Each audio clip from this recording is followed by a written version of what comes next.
তুমি যদি সত্যি স্মার্ট হতে তাহলে 10 মিনিটের মধ্যে 3 মিনিট এইভাবে ওয়েস্ট করতে না।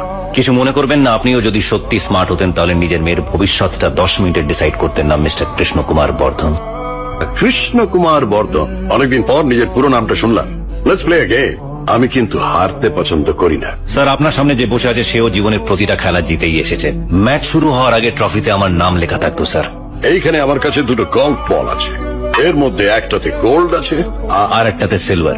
তুমি যদি এর থেকে গোল্ডটাকে সিলেক্ট করতে পারো তাহলে আমি নিজে দাঁড়িয়ে থেকে আমার মেয়ের সঙ্গে তোমার বিয়ে দেবো। আর যদি সিলভার হয়, মাই চয়েস ইজ দিস। জেতা একটা স্বভাব। আসলে কি জানেন স্যার, আপনি এতদিন যাদের সাথে খেলে এসেছেন তারা আনারই ছিল। তাদের মধ্যে জেতার ইচ্ছেটা কম আর হারার ভয়টা বেশি ছিল। আর আমি হার জিতকে ভয় পাই না, কারণ আমি জানি আমি জিতলে এগোবো আর হারলে শিখবো।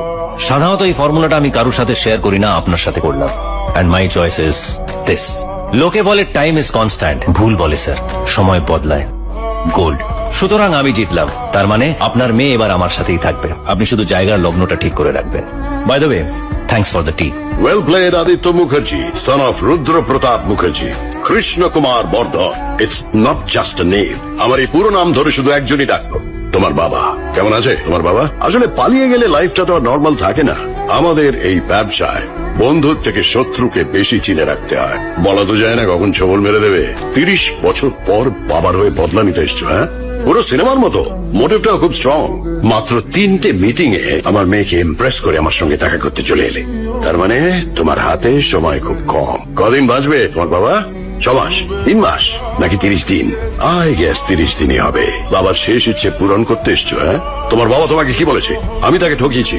আরে যুদ্ধে একজনেরই জিত হয়, আর সেই যুদ্ধটা যখন অস্ত্রের বদলে বুদ্ধির যুদ্ধ হয় তখন বুদ্ধিমানেরই জিত হয়। তোমার বাবার মতন বোকা লোকেরা হেরেই যায়। আমি কিন্তু তোমার বাবার সঙ্গে ব্যবসা করতে চেয়েছিলাম, ও সেটাকে প্রতারণা ভেবেছে। তুমি আমার মেয়েকে ঠকাতে এসেছিলে, কিন্তু হলোটা কি?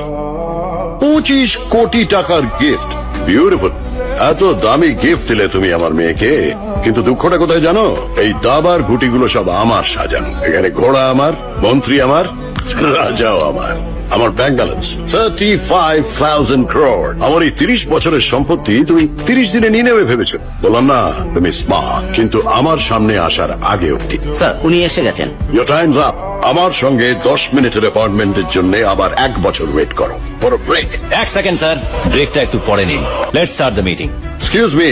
আসলে গ্র্যাম অ্যান্ড ওয়ার্নারের 50% শেয়ার হোল্ডার আপনার সামনে বসে আছে। আপনার বার্থডে ইনভিটেশন পেয়ে গিফট দিয়ে আপনার সাথে ফটো তুলতে এসেছি। সবার সামনে আপনার মুখোশ খুলে আপনার নামটা ধুলোয় মেশাতে এসেছে। এই বাটারফ্লাই পেন্টিংটা তো আপনার মেয়ে আপনাকে গিফট করেছে, তাই না? আর আজকে এই স্পেশাল দিনে আমার তরফ থেকে আপনাকে কোনো গিফট না দিলে হয়? সেপ্টেম্বর 1 এর নিউজ পেপারের হেডলাইন, মুখ থুবড়ে